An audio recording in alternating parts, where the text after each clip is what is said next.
Olá pessoal, então vamos dar encerramento ao nosso módulo de tabela periódica falando da última propriedade periódica que a gente vai tratar. Então a gente tratou das 4 principais, existem outras, né? E algumas a gente vai tratando ainda conforme haja necessidade.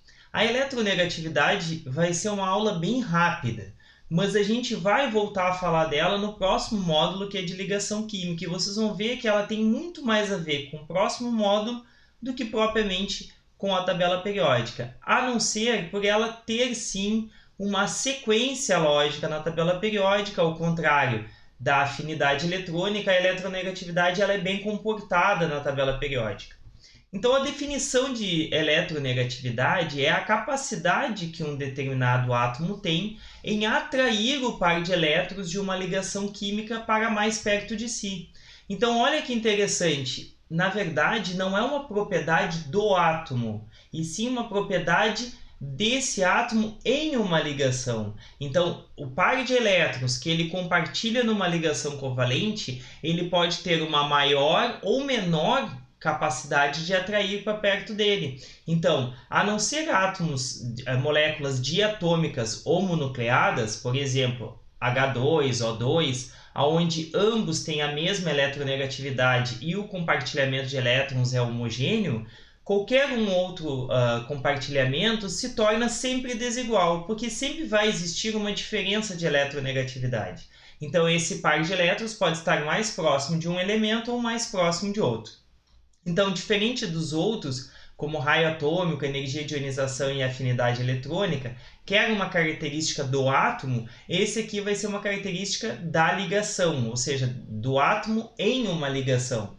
E ele também tinha o seu oposto, né? Até bem pouco tempo se trabalhava com o oposto dele, que era a eletropositividade. Então, um átomo que tem alta eletronegatividade tinha baixa eletropositividade. Na verdade, como eram propriedades contrárias, né, e queriam dizer a mesma coisa, praticamente. Por exemplo, um elemento que era pouco eletronegativo quer dizer que ele é altamente eletropositivo. Então, não tinha muito. E aí o PAC, né, Instituto Internacional de Química Pura e Aplicada, recomendou não trabalhar mais com eletropositividade. Então, a grande maioria dos livros já nem traz mais. Bom, qual a importância da eletronegatividade? Eu vou usar aqui um exemplo, que é o oxigênio ligado ao hidrogênio. Como o oxigênio é mais eletronegativo do que o hidrogênio, quando eles estão ligados, gera uma concentração de carga sobre os átomos, dando origem à polaridade, que é uma propriedade que a gente vai trabalhar no próximo módulo. Mas se a gente olhar aqui, ó, como o oxigênio é mais eletronegativo, este par de elétrons que forma nessa ligação está mais próximo dele, deixando ele com uma densidade de carga negativa. Logo, o hidrogênio fica com uma densidade de carga positiva. Então, essa densidade de concentração de cargas quer dizer uma carga parcialmente negativa sobre o oxigênio e uma carga parcialmente positiva sobre o hidrogênio, formando dipolos. Então, a diferença disso daqui vai ser uma polaridade, né? E aqui tem um vetor, né? Um vetor no sentido, em direção ao oxigênio, né? Que se refere ao μ, que é o momento dipolar da molécula, ou da ligação nesse caso, né? O que é o momento dipolar? É a diferença de eletronegatividade entre as espécies. Geralmente essa seta a gente coloca com um risquinho, né? Para dizer que esse lado é o lado positivo e esse lado, a ponta da seta, é o lado negativo.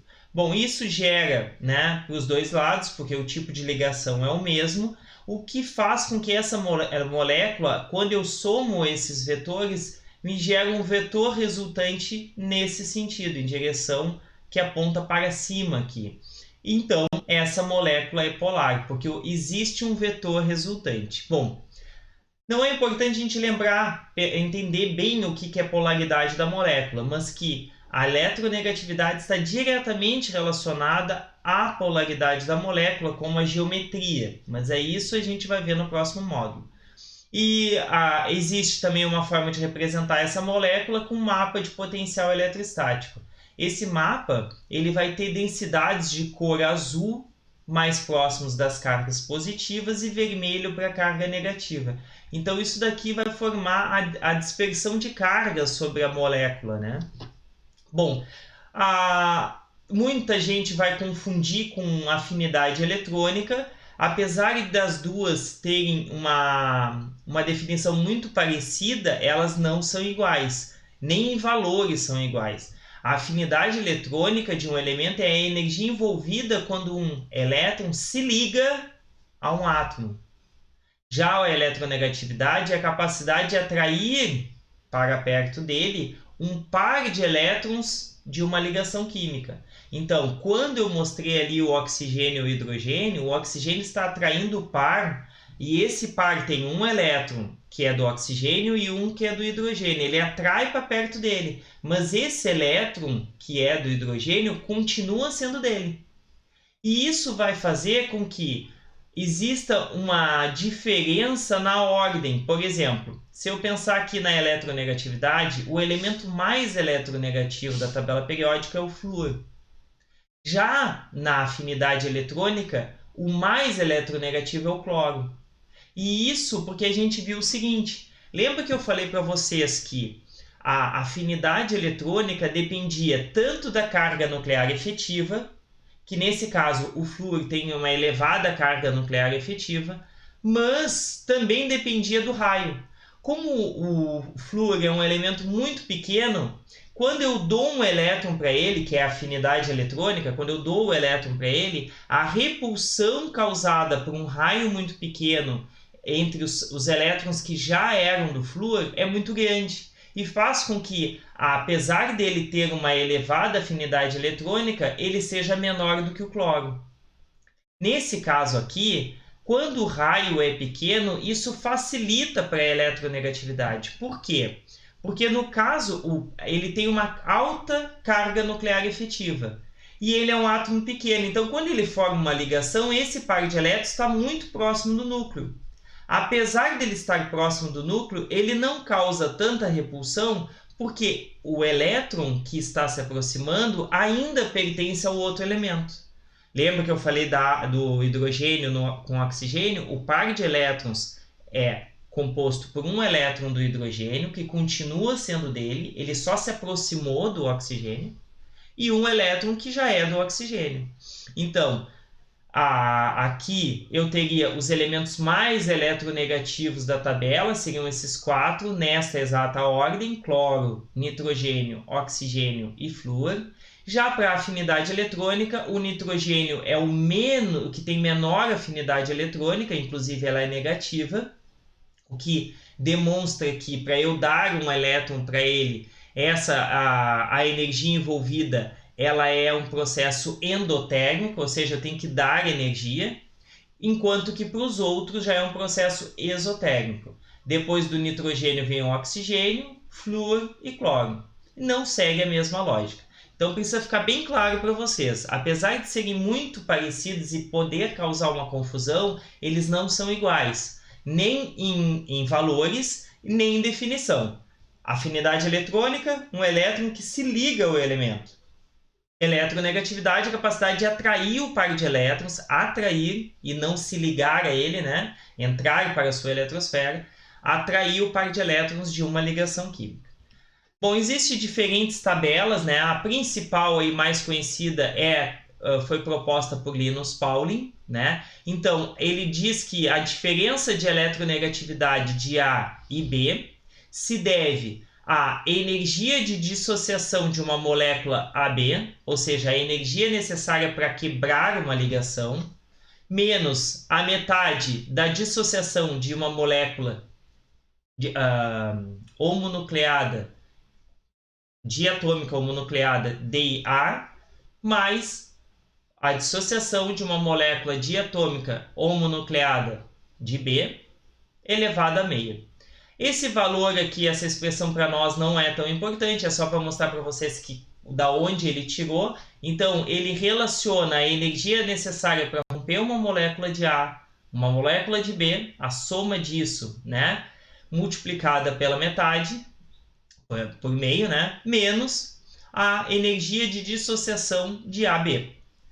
Também existe outra, né, que também é bem conhecida, não tanto quanto a de Pauling, é a de Millikan, e essa tabela é a eletronegatividade de um elemento. Ele consegue determinar a partir de duas outras propriedades, que é a metade da soma da energia de ionização mais da afinidade eletrônica. Então, como eu disse, mesmo ambas vão ter valores muito semelhantes e uma tendência muito semelhante, apesar de que o de Millikan ele não vai ter essa linearidade aqui, ó, nesse caso aqui desses dois períodos, do segundo e do terceiro período, que lembra que quando chegar aqui no boro e no oxigênio, a energia de ionização vai ter um decréscimo, lembra? Justamente por causa da questão da simetria dos orbitais, então vai existir uma diferença. Mas aqui, nessa tabela de Millikan, vai ter a vantagem que ele vai conseguir, por exemplo, calcular para o hélio.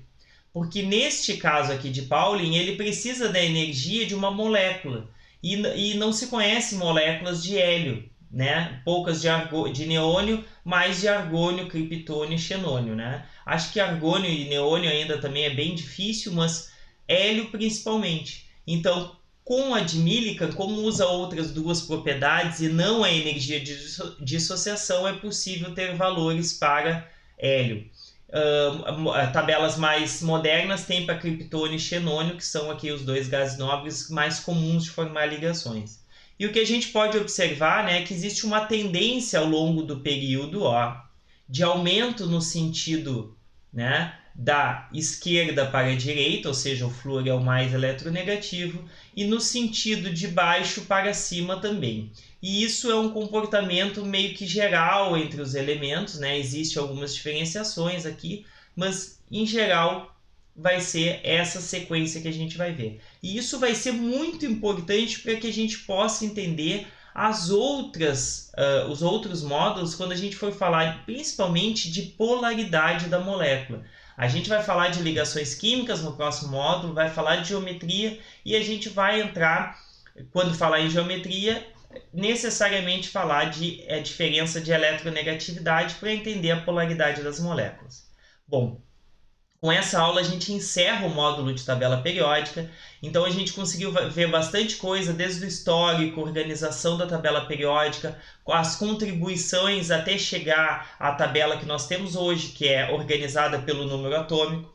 Vimos as 4 propriedades periódicas, né, principais. Então vimos o raio atômico, que depende primordialmente, né, num período, ele vai ser determinado pela carga nuclear efetiva. E quando a gente está falando da família, a gente vai falar que, dependendo do nível, do período que ele está aumentando o nível. E, consecutivamente, o raio vai aumentar conforme a gente vai descendo na tabela periódica, e isso se deve a um aumento nos níveis de energia, ou seja, de camadas. Logo, o raio vai aumentando. Também vimos energia de ionização, que é a energia necessária para retirar um elétron. A gente viu que esse processo, né, ele é um processo endotérmico, eu preciso dar energia para tirar. E existe uma tendência também de acompanhar a carga nuclear efetiva. Quanto maior a carga nuclear efetiva, então quanto mais para próximo do flúor aqui, mais difícil de eu tirar um elétron, e essa tendência é mais caracterizada para os metais, né, que são espécies que têm tendência a formar cátions. Vimos também a afinidade eletrônica como sendo a capacidade do átomo em receber um elétron, ou seja, de entrar um elétron, então está envolvido com a energia necessária, liberada ou absorvida, porque pode ser um processo endo ou exotérmico, né, em essa espécie receber um par de elétrons. E por fim, a gente viu a eletronegatividade, que é a tendência do átomo de atrair o par de elétrons de uma ligação. Espero que tenham entendido. Se ficar alguma dúvida, voltem, né, aos vídeos, assistam novamente. E aí depois eu vou liberar, né, alguns exercícios para vocês para que a gente possa fazer a nossa avaliação quando chegar a hora. Tá bom? Até mais e até a próxima.